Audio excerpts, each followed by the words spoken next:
Francisco Pesantes, abogado penalista y analista político. Doctor Pesantes, un gusto tenerlo en esta radio. Igual. El pedido de juicio político al presidente ya está en la Corte. ¿Cree usted que regresa a la Asamblea o va al archivo de la historia? Yo creo que se debe actuar jurídica y patrióticamente. Hay gritos interesados de personas que siempre hacen lo mismo, sin respetar la juridicidad. Para eso nos formó la universidad, para eso es nuestra conducta moral. Yo espero que una vez que llegue la señora doctora que se va a encargar de la ponencia, que tengo las mejores referencias de ella en lo profesional y en lo ético, haga lo que le corresponde y presente su proyecto a los demás miembros de la Corte Constitucional. Las Cortes Constitucionales del mundo y la Corte Suprema de Justicia de Estados Unidos gozan de enorme prestigio cuando única y exclusivamente se someten al imperio de la ley. Eso es lo que yo quisiera como abogado y como ecuatoriano. Mi doctor Pesantes, buenos días. Si bien es cierto que el tema va por lo constitucional, y yo creo que ya la Corte, especialmente la doctora Teresa Núquez, tiene una idea clara y cabal de cuál va a ser su informe, me gustaría aprovecharlo a usted como penalista. Al presidente de la República primero se lo intentó involucrar en estos actos de concusión, incluso le habían puesto cohecho, peculado, enriquecimiento ilícito, es decir, todo el paquete del 129 de la Constitución. Luego, ante la reacción de la academia, por omisión, luego ante la reacción de la academia que les dijo que para ese tipo de delitos, indistintamente si hubiere o no participado de manera omitiva, para ese tipo de delitos no existe la omisión dolosa, acorde a lo que dice el artículo 28 del Código Orgánico Integral Penal, se dieron cuenta que eso se les caía y lo vincularon por acción. Y ahí es cuando uno pregunta, ¿cuál es el nexo causal que podría, de acuerdo a todo lo que usted ha escuchado, que podría tener el presidente de la República ya en dos delitos concretos que lo han señalado, que son el de concusión, que incluso debería tener más acción que el de cohecho, porque en el de concusión no solamente se escucha, sino que se exige. No solamente que se acepta, sino que se pone condiciones. Imagínese usted, es todavía un delito mucho más complicado de comprobar. Y el de peculado, o sea, ¿cuál es el nexo causal? Porque en todo lo que se ha dicho no se ha visto ningún nexo causal, pero me gustaría su siempre académico criterio. Muy amable, Pocho. Ecuatorianos, tenemos que escuchar opiniones respetando la ley. No respetando, no haciendo eco de personas que lo único que quieren es controvertir el orden público. En lo particular, y permítame decirlo, yo creo que el presidente Guillermo Lasso es un hombre honesto, porque él no ha traficado en nada, no ha traficado en carreteras, en contratos, en nada. Eso es lo que yo creo de él. Segundo, creo que están obligados a singularizar la infracción. Y eso en penal, como usted me pregunta, señor periodista, significa entregar de manera fundamentada jurídicamente los elementos del tipo que la componen. Y como bien señala usted, aquí se requiere un actuar doloso que tiene que haber en los registros y que no aparecen al momento. Entonces, mi opinión es que no hay la singularización en detalle debidamente fundamentado, no hay nexo causal alguno respecto del actuar del presidente Lasso. ¿Y qué opina usted del argumento que están señalando los asambleístas opositores en el sentido de que una cosa es un juicio político y una cosa es un juicio penal? Bueno, ahí sí estamos de acuerdo. Y lo fundamento en nada menos en este trabajo que me envió mi primo, lo han de conocer ustedes, se llama Hernán Salgado Pesantes.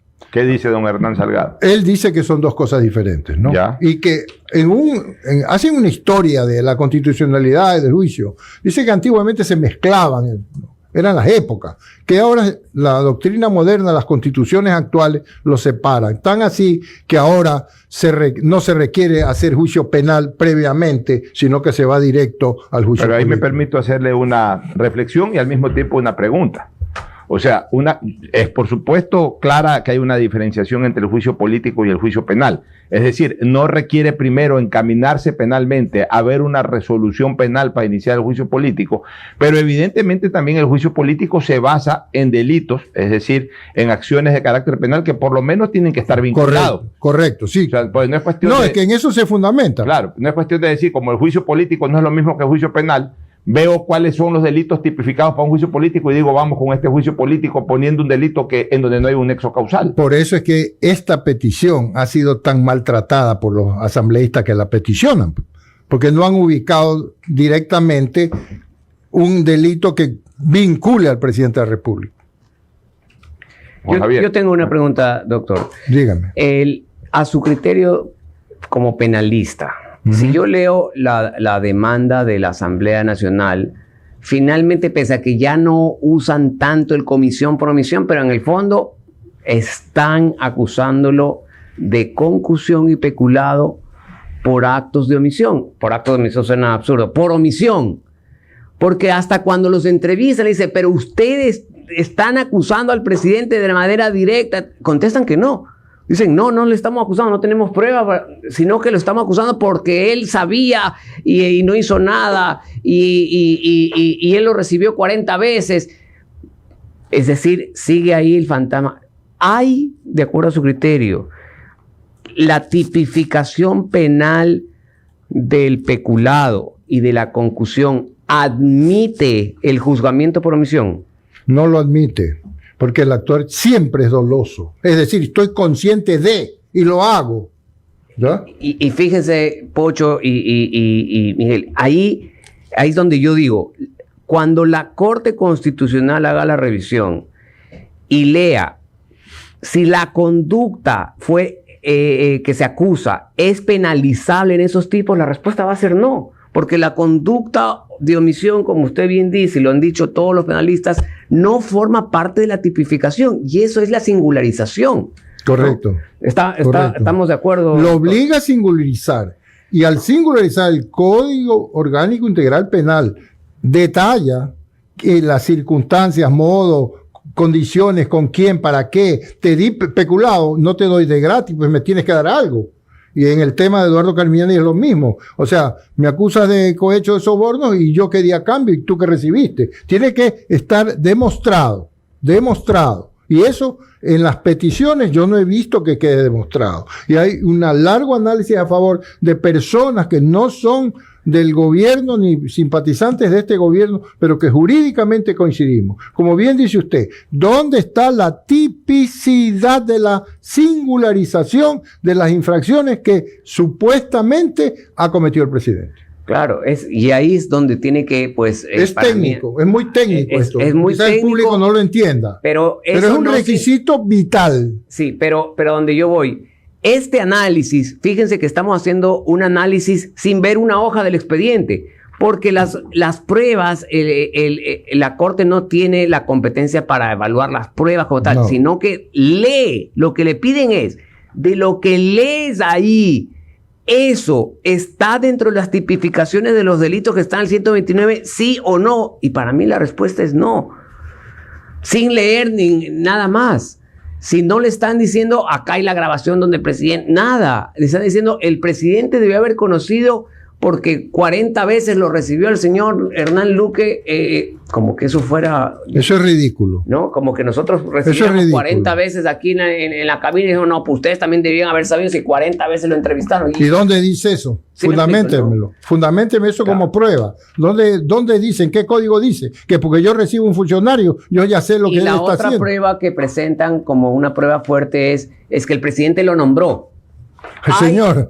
Penalmente, doctor, penalmente, a nivel del funcionario público, quien delega asume la responsabilidad penal de los actos del delegado.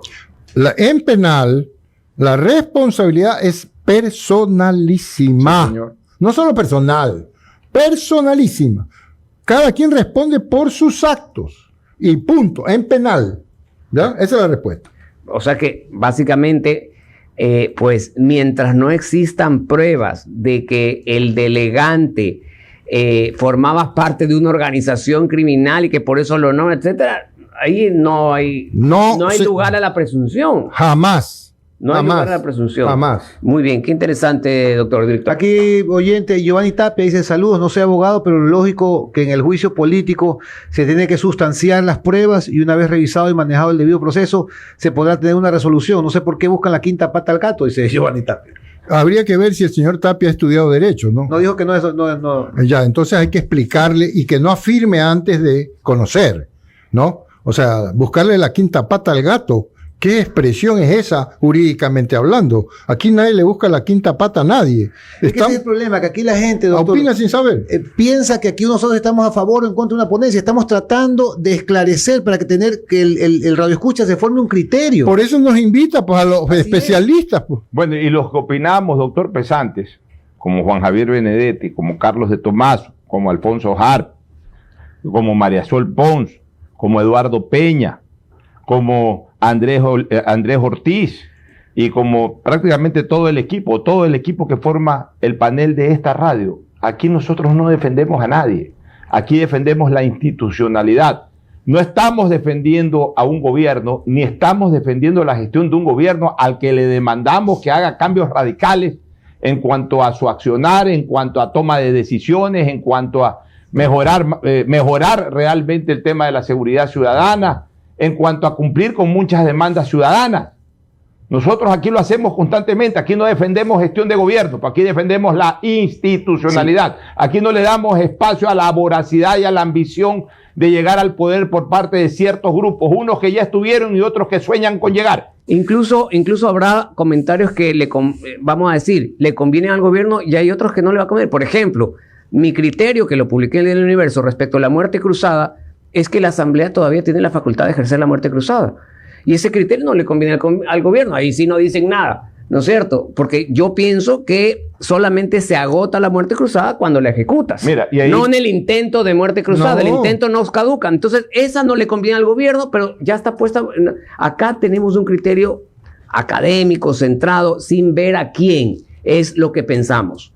Doctor, ayer en una entrevista a la fiscal, una muy buena entrevista de nuestro colega y compañero Carlos Vera, la fiscal dijo algo que me llamó mucho la atención. Ella decía, porque le decían, en el caso del doctor Carmiñani se está acusando de que cuando formuló cargos no motivó las causas específicas contra el doctor Carmiñani. Ella decía que en la formulación no es el momento para motivar, porque eso es en una audiencia que cuando ya viene la formulación escrita o la resolución de motivación es cuando le corresponde a ella motivar.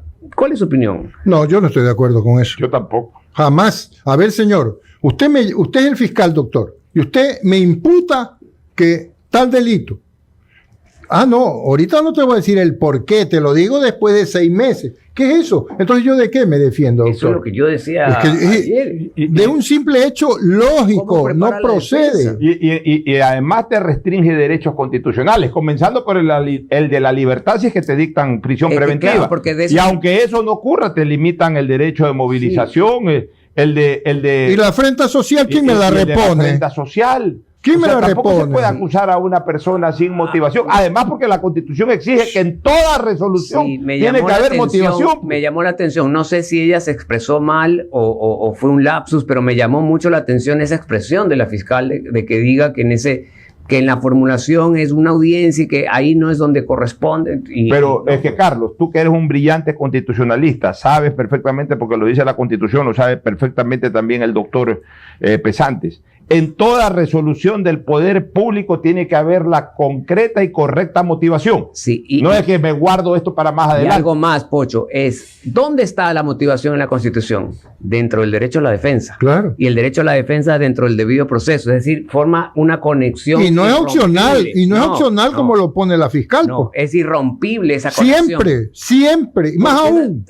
Tiene lógica. Si a ti no te explican bien de qué te acusan, ¿cómo preparas la defensa? Ahora, ¿usted no cree, doctor Pesantes, que a propósito, ya que tocamos este tema, en algún momento dentro de las reformas judiciales se le debería de permitir al juez dictar sobreseimiento en la formulación de cargos y no en el dictamen fiscal? Pero de luego, porque a ver, ¿cómo se llama ese juez? Pero es que el juez, técnicamente hablando, solamente puede dictar sobreseimiento en la audiencia fiscal, porque así lo dice el Código Orgánico Integral Penal, no lo puede hacer antes. En la formulación de cargos prácticamente lo que tiene es que aceptar lo que solicita el fiscal o la fiscal de turno. Además que es una mala práctica judicial por no tirarse de enemigo al fiscal. Y peor si es la fiscal general. Entonces yo sostengo, ¿dónde queda mi presunción de inocencia? ¿Y cómo se llama ese juez que va a atender la formulación? No se llama juez de garantías constitucionales. Ejércelas pues entonces.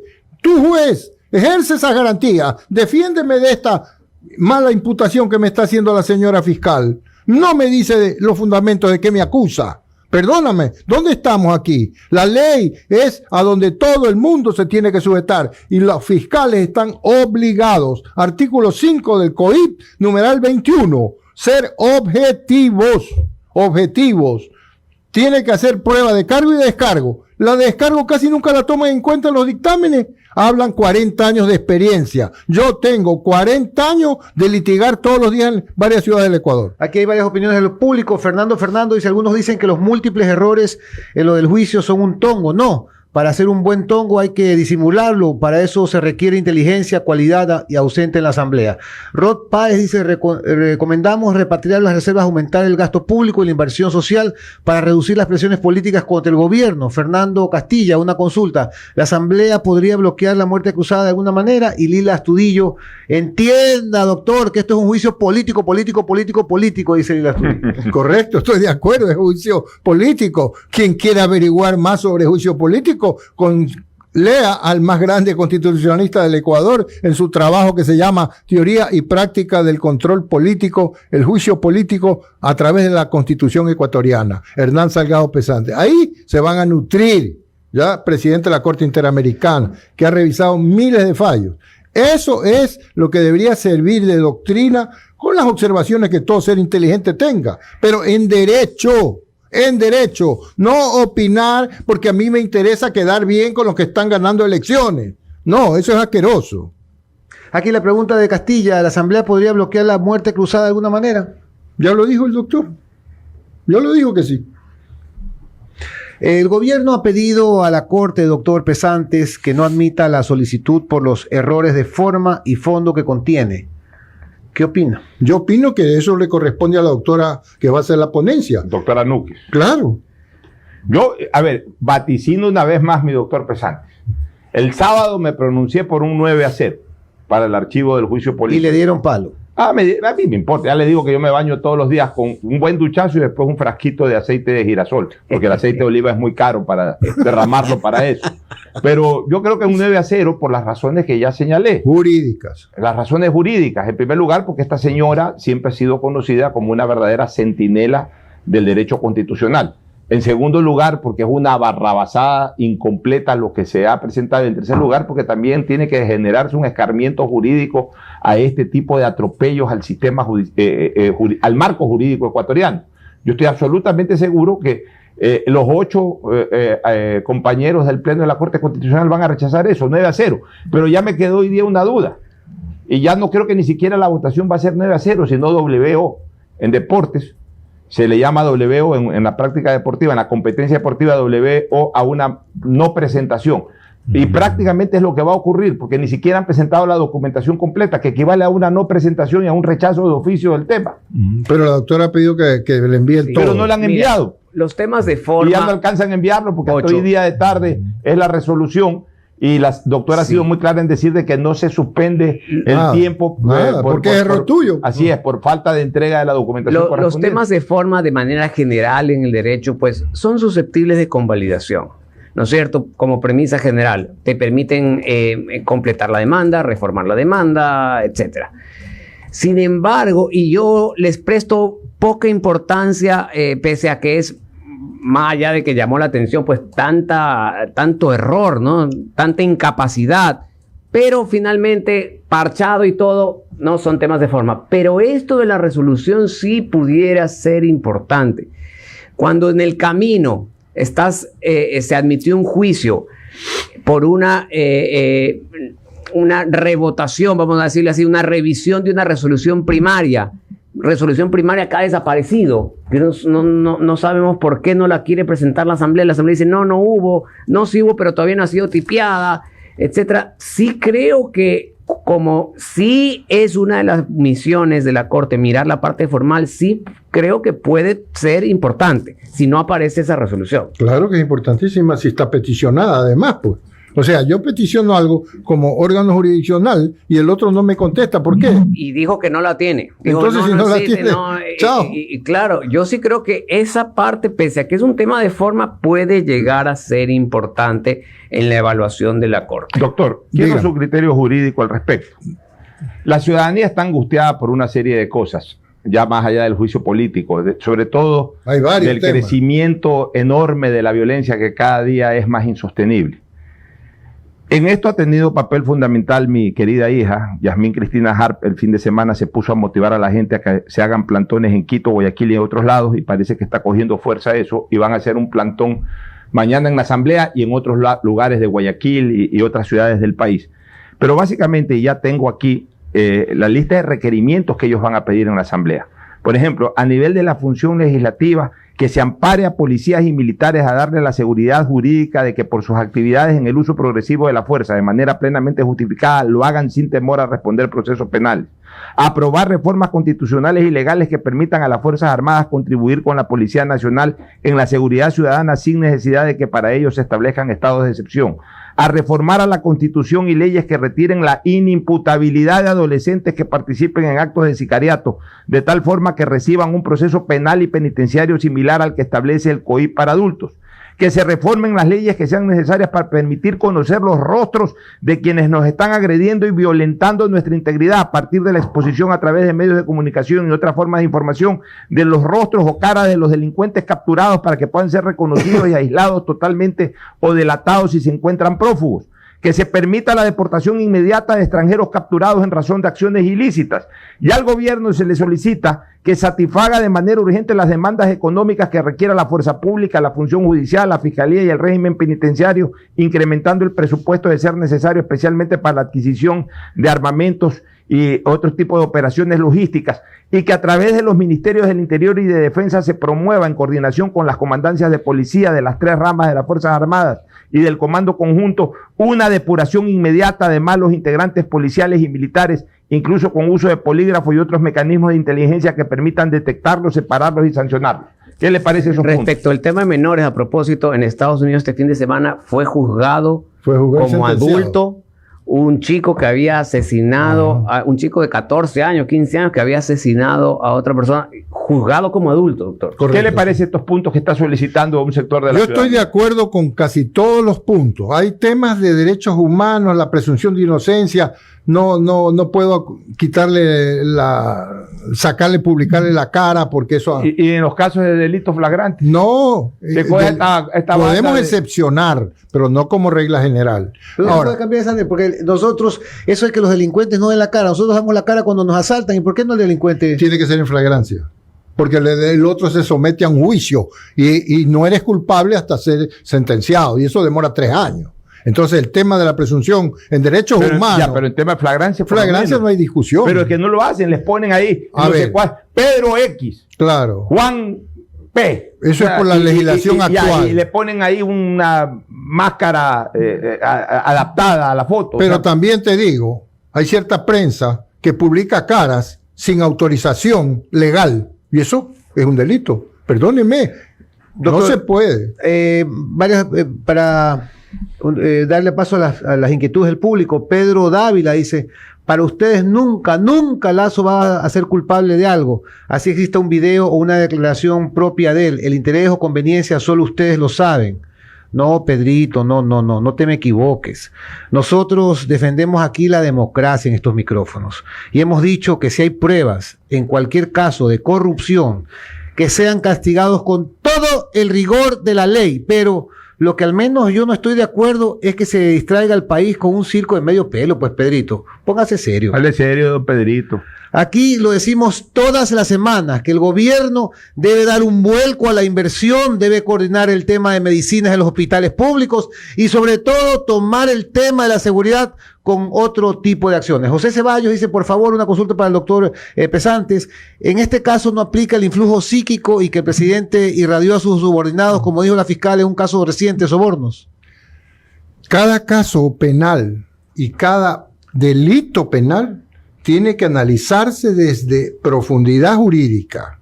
No es lo mismo que los juicios de peculados, sobornos, sean juzgados o no por influjo psíquico. Eso depende de muchas circunstancias. Y yo, que estuve en juicios sobornos y que gané el juicio sobornos y que fue el único estudio jurídico que a su cliente lo sacó libre, le puedo decir que hay muchos temas por analizar ahí y que hay unas cosas que nunca estuvimos de acuerdo. Jamás hemos visto los penalistas que tratamos casaciones en Quito, que una casación se inicie y se termine en 14, 15 días. Oiga, ¿y cuál fue su cliente? Por si acaso. No, cliente entre comillas, porque se trataba de mi sobrino Yamil Masu, injusta y miserablemente acusado de 3 delitos, y cuando avanzó el juicio le íbamos tumbando y terminó en sobornos. Y cuando le probamos y le tumbamos sobornos, la señora fiscal tuvo, eso sí, la dignidad y la valentía de decir, no acuso a Yamil Masu, porque no reúne los elementos. En ese momento se paró Íñigo Salvador, procurador de la Nación, y dijo, retiro la acusación particular. Y luego se paró el doctor Saquicela y los demás doctores y le ratificaron la inocencia. Pero señores, 1 año de persecución, allanamiento a casa, persecución a sus hijos en patrulleros oscuros, las fotos en Ecuavisa y en Teleamazonas en investigación previa.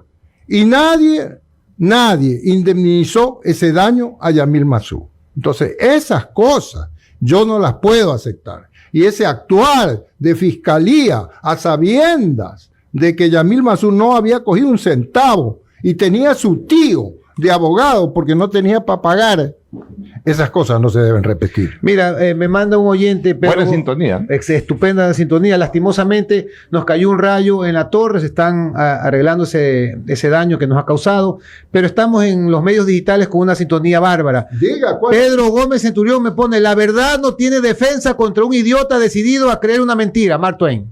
Don Peter, Pedrito Gómez Centurión, un abrazo por su sintonía siempre. ¿Tiene algún otro tema que quiera tratar? No, yo creo que no. Simplemente agradecerle al doctor por su brillante exposición y tenerlo más frecuentemente por acá, pues un hombre muy claro en sus exposiciones. Sí, así es. Lo agradecemos la presencia en estos micrófonos del doctor Francisco Pesantes.